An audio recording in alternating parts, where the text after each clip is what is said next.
Hello! எல்லாத்துக்கும் வணக்கம். இந்த வீடியோல எல்லாரும் இந்த டோஷிபா ஒரிஜினல் டிரான்சிஸ்டர் எது? ஃபேக் டிரான்சிஸ்டர் எதுன்னு கண்டுபிடிக்கிறது எப்படி ப்ரோ? அப்படின்னு சொல்லி கேட்டிருந்தீங்க. அவங்களுக்காக இந்த வீடியோ போட்டிருக்கேன்.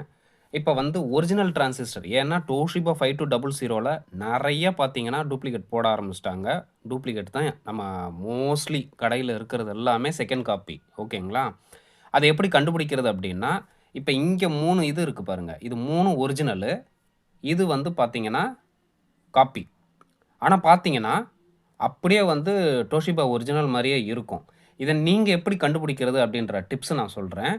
பார்த்தாலே, அதாவது ஈஸியா படிக்க முடியிற மாரி எழுத்து இருந்தாலே, அது ஃபர்ஸ்ட் காப்பி ஐட்டம். அதாவது காப்பி. அது ஜென்யூன் கிடையாது. ஓகேங்களா? இப்ப நீங்க பார்த்தாலே தெரியும். எந்தவித சிரமமும் இல்லாம எழுத்த படிக்கிற மாரி இருந்துச்சு அப்படின்னாலே, அது என்னன்னா காப்பி ஐட்டம். இப்ப இத பாருங்க. இது ஜென்யூனு. ஆனா நம்ம உத்து கவனிச்சு இது பண்ணா தான் இந்த டோஷிபா, ஜப்பானு அப்படின்றதெல்லாம் தெரியும். நல்லா காட்டுறேன் பாருங்க. பயங்கர சிரமமா இருக்கும். இத நம்ம படிக்கிறதுக்கே. இதுதான் ஜென்யூன் டோஷிபா டிரான்சிஸ்டர். ஓகேங்களா? அதே மாரி இங்க பாருங்க. எல்லாமே நம்ம படிக்கிறது அவ்வளோ ஈஸியா படிச்சிற முடியாது. அவ்வளோ கஷ்டமா இருக்கும். இதோ பாருங்க 2SE5200 ஜென்யூன் இது. ஓகேங்களா? இப்ப இது பாருங்க 1943 நல்லா உத்து கவனிச்சா தான், அதனுடைய இதையே நம்ம என்ன பண்ண முடியும்? பார்க்க முடியும். தெரியுதுங்களா? இது 3ம் ஜென்யூனு. இது 2ம் இப்ப நம்ம ஷாப்ல வாங்குனது. பார்த்தாலே அப்படியே டப்புன்னு பளிச்சுன்னு தெரியும் பாருங்க. TTA 1943 இதோ பாருங்க. பார்த்தாலே தெரியும். அப்படியே டக்குன்னு பார்த்தாலே தெரியும். அங்க பாருங்க. சும்மா நம்ம தூரம் வச்சே படிச்சிரலாம். அப்படி இருந்துச்சுன்னா, இது காப்பி ஐட்டம். சரிங்களா? கண்டுபிடிக்கிறதுக்கு இன்னொரு டிப்ஸ் நான் சொல்லி தரேன். இந்த லெக்ஸ் பளபள பளபளன்னு இந்த சில்வர் பார்த்தீங்கன்னா, அப்படியே இந்த என்ன சொல்றது? பளபள பளபளன்னு ஷைனிங்கா இருக்கும். அந்த மாரி இருந்துச்சுனாலே காப்பி ஐட்டம். இந்த லெக்ஸ் சரிங்களா? ஒரிஜினல்ல பார்த்தீங்கன்னா, அந்த லெக்ஸ்லாம் கொஞ்சம் டிம்மா இருக்கும். ஓகேங்களா? அதாவது பளபளப்பா இருக்காது அந்த லெக்ஸ்.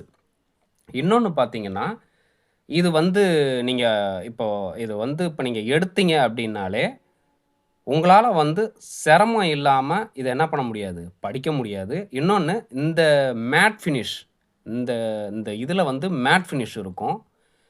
நல்லா கவனிச்சீங்கன்னா தான் தெரியும். இந்த கிளாஸியா இருக்காது. மேட் ஃபினிஷ்ல இருக்கும். சரிங்களா? இத டெஸ்ட் பண்ணி எப்படி கண்டுபிடிக்கிறது? அப்படின்னு இப்ப நான் பார்வையில இத எப்படி கண்டுபிடிக்கிறதுன்னு சொல்லிட்டேன். இத டெஸ்ட் பண்ணி எப்படி கண்டுபிடிக்கிறது அப்படின்னா, இப்ப இத டை சைஸ் வச்சு நம்ம கண்டுபிடிச்சிரலாம். இன்னொன்னு இத டெஸ்ட் மெத்தட் பார்த்தீங்கன்னா, 50 வால்ட் 4 ஆம்ப் சரிங்களா? கர்வ் ட்ரேசர்ன்னு ஒரு டெஸ்டிங் மெத்தட் இருக்கு. அந்த டெஸ்டிங் மெத்தட்ல இத நீங்க 50 வால்ட் சப்ளை குடுத்து 4 ஆம்ப்ஸ் நீங்க குடுத்தீங்கனாலும், என்னன்னா ஒரிஜினல் தாங்கும். சரிங்களா? அந்த டெஸ்ட்ட தாங்கும். ப்ளோ ஆவாது.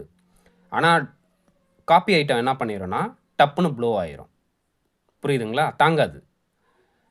2வது மெத்தட் அப்படி நம்ம என்ன பண்ணலாம் அப்படின்னா, கெப்பாசிட்டன்ஸ் டெஸ்ட் மெத்தட். அது எப்படின்னா, பேஸ் எமிட்டர் கெப்பாசிட்டன்ஸ இப்ப இதுக்கு பேஸ் எமிட்டர் கெப்பாசிட்டன்ஸ நீங்க ஒரிஜினலுக்கு நீங்க டெஸ்ட் பண்ணீங்கன்னா, 5800 பிஎஃப் இருக்கணும்.